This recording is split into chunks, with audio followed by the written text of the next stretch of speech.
dianterin ke situ. Udah, suka rumahnya Pak? Suka. Ini sertifikatnya, ini kuncinya, hadiah dari saya. Yang model begini banyak. Yang model begini banyak, ini fakta berdasarkan ilmu yang benar dan pengalaman dalam kehidupan. Masalahnya ilmu yang semacam ini Anda percaya atau tidak? Anda imani atau tidak? Kita yakini atau tidak? Aneh kita kalau muslim memperhitungkan sabda Nabi Muhammad SAW. Sudah banyak ajaran Nabi Muhammad SAW sebagai solusi. Masalahnya kita meyakini atau tidak, atau kebanyakan mempertanyakan. Imannya dikalahkan dengan akalnya. Akal itu harus ditundukkan dengan iman, jangan dibalik. Wah, karena nggak masuk akal, saya nggak iman. Naudzubillah min dzalik. Saya iman walaupun nggak masuk akal. Kadang setan bisikin, permintaanmu terlalu banyak, makanya nggak dikabulkan. Kalau minta satu-satu jangan banyak-banyak. Siapa yang ngajarin begitu? Minta sama Allah itu sebanyak mungkin. Sebanyak mungkin itu tidak menghambat terkabulnya doa. Enggak. Enggak ada. Mau permintaannya 100 juta, ya tetap dikasih sama Allah Subhanahu wa ta'ala. Makanya dibuktikan dalam Al-Quran, Nabi Sulaiman minta kerajaan yang tidak boleh orang lain punya. Ini kan permintaan yang unlimited.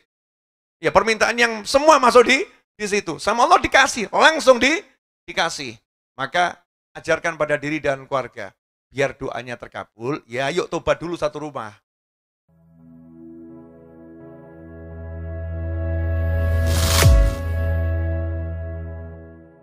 Judulnya Solusi Nabi. Solusi Nabi.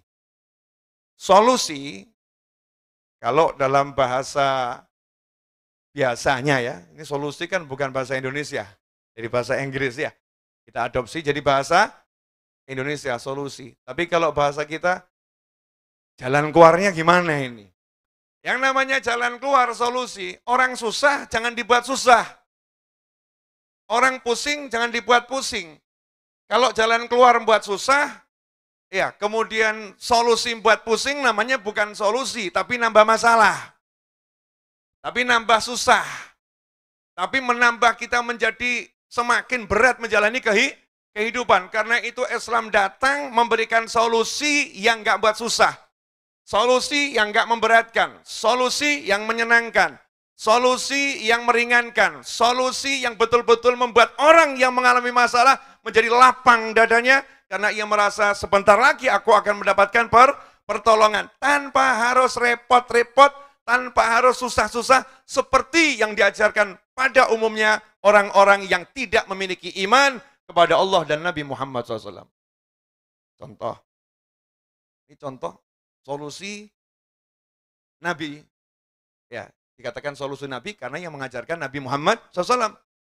Sumber solusinya adalah Allah Subhanahu wa ta'ala. Satu contoh yang sederhana adalah dalam hadis yang cukup panjang, hadis yang cukup panjang. Tapi insya Allah saya akan bacakan sedikit saja, mudah-mudahan apa yang saya bacakan ini nanti berkah untuk semuanya. Wa man kana fi hajati akhih kana Allahu fi hajatih wa man farraja an muslimin kurbatan farrajallahu anhu kurbatan min kurabil yaumil qiyamah wa man satara musliman satarahullahu yaumil qiyamah. Satu aja yang di depan nih. Wa man kana fi hajati akhih kana Allahu fi hajatih. Barang siapa yang berjuang mewujudkan hajat saudaranya, keinginan saudaranya, kebutuhan saudaranya, maka Allah yang akan bereskan hajat. Ada orang punya hajat, pengen beli rumah.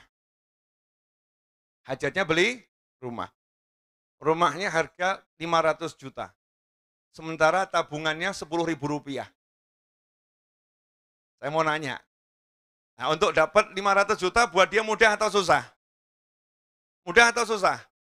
Dia harus kerja keras, dia harus banting tulang, dia harus berjuang, dia harus cari uang, dia harus nabung. Entah kapan itu nanti baru terwujud punya rumah harga 500 juta. Datang kepada pakar ekonomi.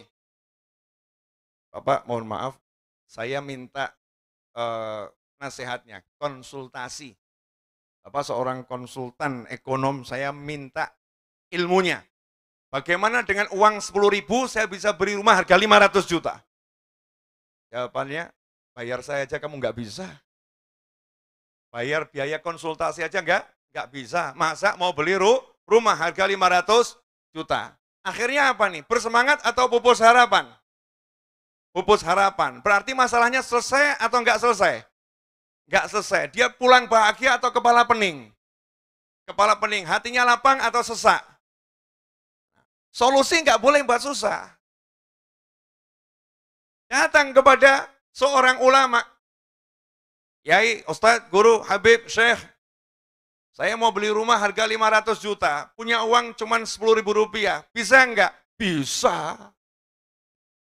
Bisa. Caranya gimana? Caranya gampang. Gak pernah Allah buat kamu susah, caranya cukup mudah. Yang penting kamu iman dulu. Yang penting kamu percaya sama Tuhanmu. Yang penting kamu percaya sama Nabi Muhammad Sallallahu Alaihi Wasallam. Percaya enggak? Percaya. Iman enggak? Iman. Ini di hadis disebutkan siapa yang mewujudkan hajat seorang muslim saudaranya, Allah akan wujudkan hajatnya. Allah yang wujudkan hajatnya. Hajatmu apa tadi? Hajat saya punya rumah. Ya udah, kamu sekarang tiap hari fokusnya wujudin hajat orang. Udah itu aja. Mudah atau susah? Kan mudah. Gak harus punya tabungan 500 juta. Cari saja sebanyak mungkin orang yang punya hajat. Tetangganya lagi mengandung. Ngidam pepaya. Ya, ngidam pepaya. Cuman yang minta bentuknya agak aneh. Suaminya tetangga ini udah pusing cari nggak dapat-dapat. Nah, dia ngomong, ini peluang. Saya akan wujudkan hajatnya ini. Makan pepaya yang dia mau. Ya Allah, hajatnya minta pepaya. Hajat saya minta rumah ya Allah. Berangkat dia keliling, sungguh-sungguh benar. Pengen nyenengkan tetangganya ini. Itu cara yang diajarkan Nabi Muhammad SAW. Pertanyaannya, logis atau enggak logis?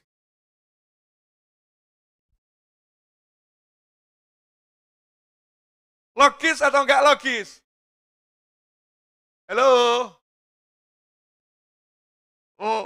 Logis atau enggak logis? Logis. Karena logika kita harus iman. Logika kita harus sesuai dengan Allah. Logika kita harus sesuai dengan Nabi Muhammad SAW. Jangan logika ekonomi. Jangan logika hitung-hitungan 1 tambah 1 sama dengan 2. Logika yang diajarkan di sekolah oleh siapa yang mengajarkan kita nggak paham. Itu asalnya dari mana. Ambil itu sebagai ilmu. Tapi bukan sebagai pedoman. Pedoman kita adalah Allah dan Nabi Muhammad SAW. Kata Nabi saya, pokoknya wujudin hajat diwujudkan. Selesai. Terus ini kan nggak masuk akal. Ini urusan iman bukan akal. Ini urusan iman bukan akal. Ini cuma contoh kasus ya, kasus. Kirimkan itu dapat nih pepaya, kasihkan tetangganya. Seneng itu suaminya. Kebetulan suaminya ini duitnya banyak. Akhirnya ngobrol. Gimana kabarnya? Baik. Pengen apa? Hidup ini pengen apa? Sederhana. Lagi berjuang beli rumah. Oh Masya Allah, nyatanya bagus. Duitnya udah ada. Ya duit lah, biar Allah yang ngatur. Tugas saya kan cuma minta dulu sama usaha. Oh gitu, udah ada pandangan rumah? Ada. Yang mana? Pojok sana. Oh itu harganya 500 juta? Iya Pak, betul Pak, 500 juta. Punya duit berapa? 10.000 Pak. Ya 10.000. Ya udah deh. Mudah-mudahan kabul hajatnya, amin. Makasih Pak. Gitu. Rupanya Allah Ta'ala katakan pada tetangga tadi, itu tetanggamu berjuang carikan pepaya untuk istrimu, bakal anakmu. Kalau tadi nggak dapat pepaya, belum tentu anakmu tumbuh besar itu. Belum tentu anakmu nanti akan lahir dengan selamat. Ini kalau kamu senangkan dia, Allah akan senangkan anakmu jadi anak yang senang dunia akhirat. Belikan rumah untuknya. Semalaman nggak bisa tidur. Semalaman nggak bisa tidur. Yang terdengar suara, belikan rumah, belikan rumah, belikan rumah, belikan rumah. Besok paginya samperin yang punya rumah. Berapa? 500. Tawar-tawar dapat 350 juta. Bayar. Selesai. Dengan senyum dia datang ke rumah tetangganya. Assalamualaikum. Waalaikumsalam. Pak, saya ajak main ke rumah itu yang Bapak pengen. Oh iya, ini nambah saya semangat ini. Nambah saya semangat, dianterin ke situ. Udah, suka rumahnya Pak? Suka. Ini sertifikatnya, ini kuncinya, hadiah dari saya. Yang model begini banyak. Yang model begini banyak, ini fakta berdasarkan ilmu yang benar dan pengalaman dalam kehidupan. Masalahnya ilmu yang semacam ini Anda percaya atau tidak? Anda imani atau tidak? Kita yakini atau tidak? Aneh kita kalau Muslim memperhitungkan sabda Nabi Muhammad SAW. Kita Muslim, sabda Nabi kita hitung-hitung. Wah ini kelihatannya yang gini udah tinggalin dan nggak masuk akal. Ini nggak sesuai sama logika, nggak sesuai sama logika. Nah, hadis yang begini singkirkan, sahih disingkirkan karena bertentangan dengan akalnya. Akalnya dibimbing oleh siapa? Kalau bertentangan dengan ajaran Nabi Muhammad SAW. Itu yang sekarang terjadi dan mengerikan. Ikhwani rahimakumullah. Ini kok jadi diam semua kenapa? Jadi mudah atau susah solusinya? Solusinya dari Allah tuh selalu mudah, nggak pernah susah. Contoh, orang-orang yang datang mengeluhkan nggak punya duit pada Nabi Muhammad SAW. Loh, sahabat tuh ya banyak juga yang nggak punya duit terus datang laporan sama Nabi Muhammad SAW. Ya Rasulullah kalau bahasa kita pusing gitu kan ya. Sahabat ya Rasulullah ini udah usaha mati-matian kalau bahasa kita ya. Udah habis-habisan tapi tetap ini ya minus terus nih. Gimana caranya?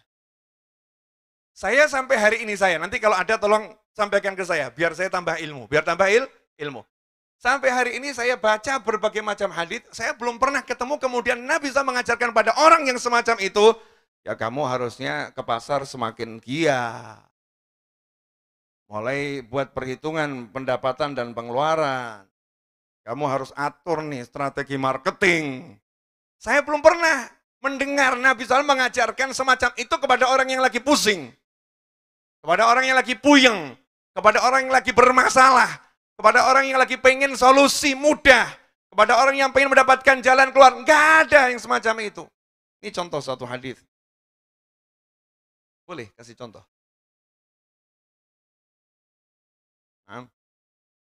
Wa atahu rajulun faqala ya Rasulullah qallat dhatu yadi. Faqala ya Rasulullah, tangan saya ini kosong, habis-habisan, enggak punya apa-apa. Di riwayat yang lain itu saya udah kerja mati-matian, tetap hasilnya minus. Habis saya. Apa yang harus saya lakukan? Maka jawaban Nabi Muhammad SAW, Aina anta min sholatil malaika wa tasbihil khalaik wa biha yurzakun. Bagaimana hubunganmu? Atau kalau bahasa kita, apa kamu nggak ngamalin gitu? Apa kamu nggak mengamalkan doanya para malaikat? Sholatil malaikah wa tasbihil khalaik. Tasbihnya semua makhluk. Burung-burung yang berkicau itu kan bertasbih. Tasbihnya semua makhluk. Wa biha yurzakun. Dan berkat tasbih-tasbihnya makhluk-makhluk tadi, dengan zikir tersebut, mereka semua dikasih rezeki oleh Allah Ta'ala. Qala Ibnu Umar, maka sahabatnya Abdullah bin Umar bertanya, ya Rasulullah, apa itu tasbihnya khalaik? Tasbihnya para makhluk dan doanya para malaikat. Maka menjawab Nabi Muhammad SAW, kata Nabi Muhammad SAW, ini ucapan Nabi SAW ini membuat penasaran sahabat besar, putranya Khalifah Umar bin Khattab radhiyallahu ta'ala anhuma. Qala Abdullah bin Umar, Abdullah putranya Umar berkata, wahai Nabi Muhammad SAW, apa itu tasbihnya seluruh makhluk? Apa itu doanya malaikat yang menyebabkan semua mendapatkan rezeki? Apa itu? Maka Rasul mengatakan, bacalah. Subhanallah bihamdi, subhanallahil azim, astaghfirullah.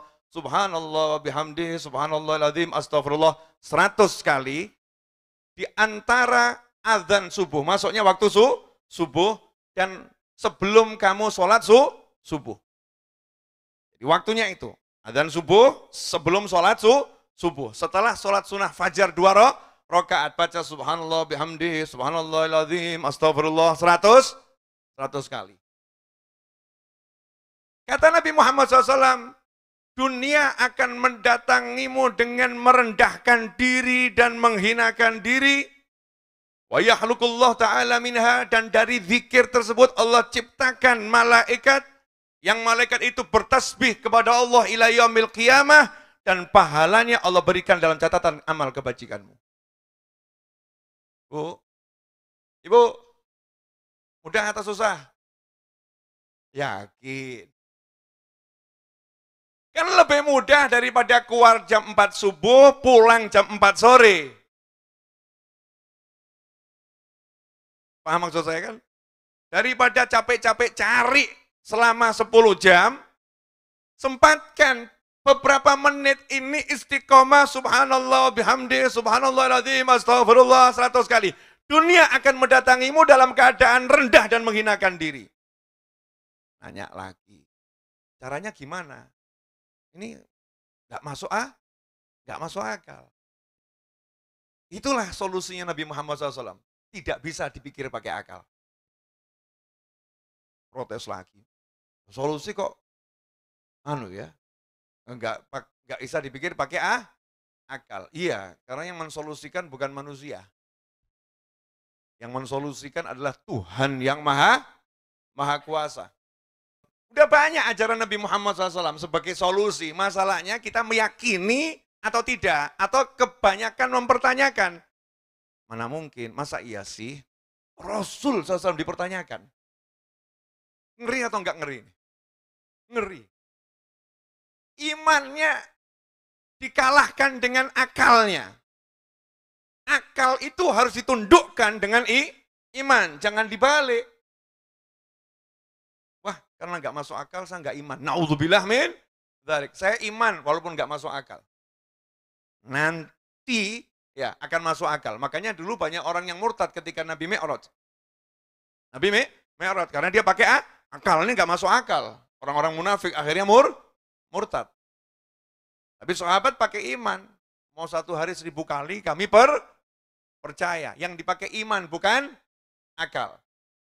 Seorang sahabat diceritakan dalam riwayat yang cukup masyhur, di antaranya bisa antum temukan dalam tafsir Baghawi dan tafsir-tafsir yang lain. Wa aktsarul mufassirin qalu nazalat fi Auf bin Malik al-Ashja'i. Ada satu ayat ini turun pada seorang sahabat yang bernama Auf bin Malik al-Ashja'i. Asarul musyrikuna ibnan lahu yusamma Malikan. Ini Auf bin Malik ini punya putra yang namanya Malik.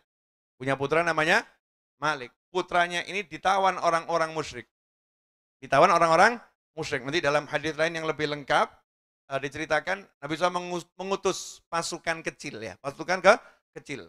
Tim kecil ke suatu wilayah. Nah, tim ini kemudian ada satu yang tertangkap oleh orang-orang musyrik. Satu yang tertangkap, yang lain kembali ke Madinah, yang satu tertangkap. Nah, ayah dan ibu dari yang tertangkap ini, orang tuanya khawatir tentu dengan kondisi anaknya. Anaknya masih hidup atau sudah meninggal dunia. Maka saat itulah fa'atan Nabiya sallallahu alaihi wasallam. Istrinya berkata pada suaminya, yuk minta petunjuk pada Nabi Muhammad SAW. Maka sang suami berangkat mendatangi Nabi Muhammad SAW. Faqala ya Rasulullah, asarul adu ibni, wa syaka aidan ilaihil faqah. Wahai Nabi Muhammad SAW, musuh menawan anak saya, anak laki-laki saya. Dan saya ini juga seorang yang ekonomi minus. Hidup saya secara ekonomi susah. Artinya sudah ekonominya susah, anak laki-laki sebagai pembantu untuk ekonomi juga ditawan musuh. Solusinya apa? Ya solusinya apa? Apakah Nabi kemudian SAW mengatakan jangan khawatir, saya akan kirimkan pasukan elit, pasukan khusus untuk bebaskan anakmu. Jangan khawatir, saya akan kumpulkan dari sekian banyak orang uang untuk kamu. Apakah seperti itu? Enggak. Yang disampaikan oleh Nabi Muhammad SAW, faqala lahu an-nabiyyu SAW, ittaqillaha wasbir. Nabi berkata SAW kepadanya, ittaqillaha wasbir, bertakwalah kepada Allah dan sabar. Ya, orang kalau kena ujian itu kan nomor 1 sabar dulu. Jangan berkeluh kesah. Sabar, ini ujian. Wasbir. Kemudian perbanyaklah aktsir min qauli wa aktsir min qauli la haula wala quwata illa billah.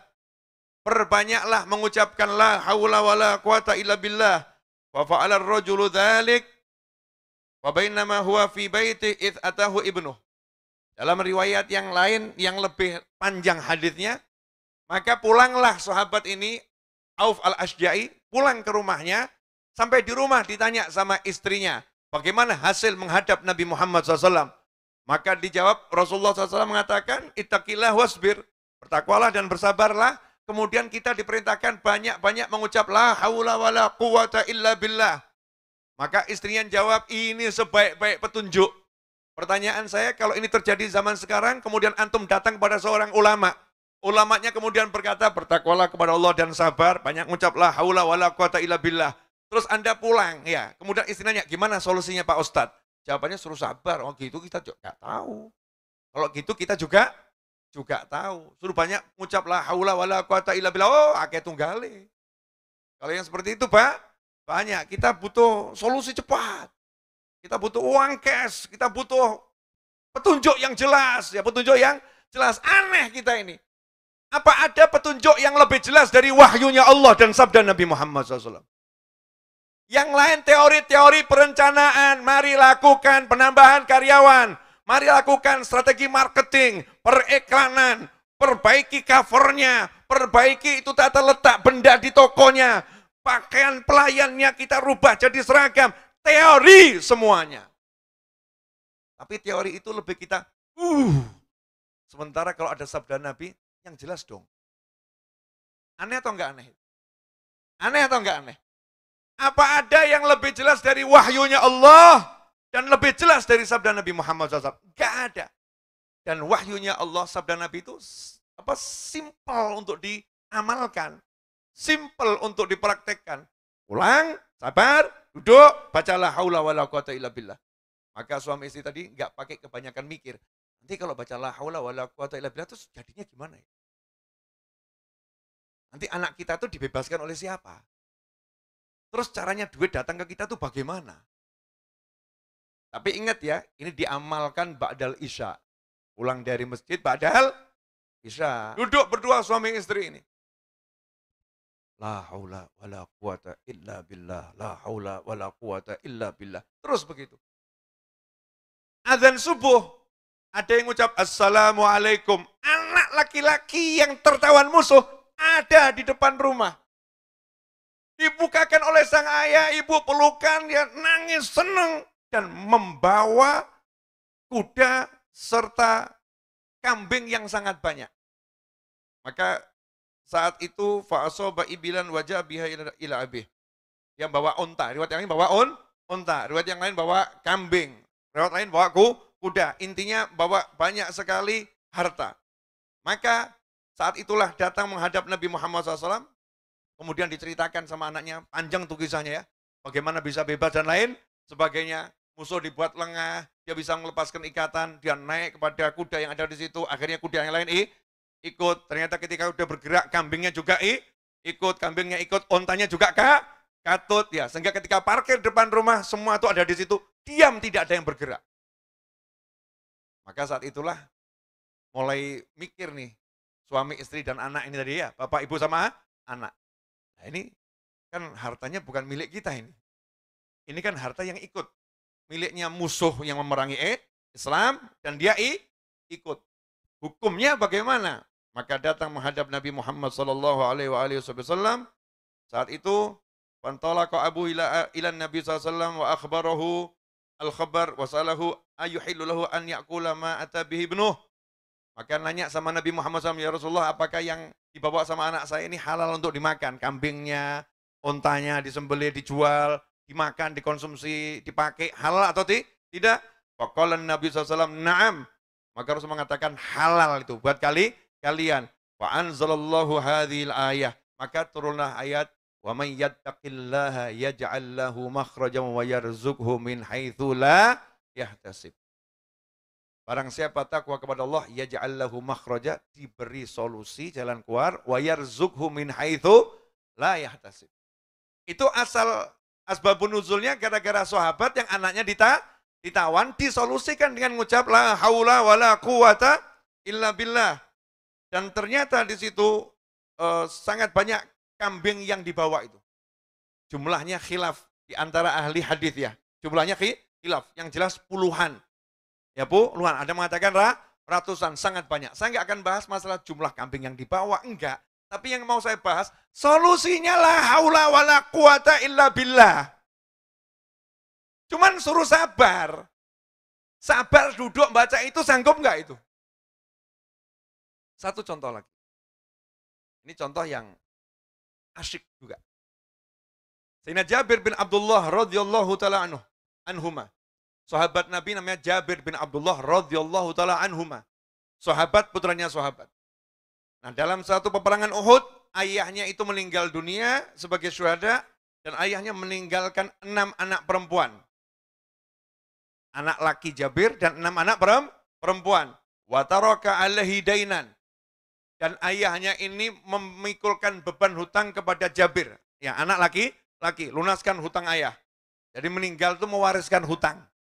Sahabat Jabir bin Abdullah, ayahnya mewariskan hutang.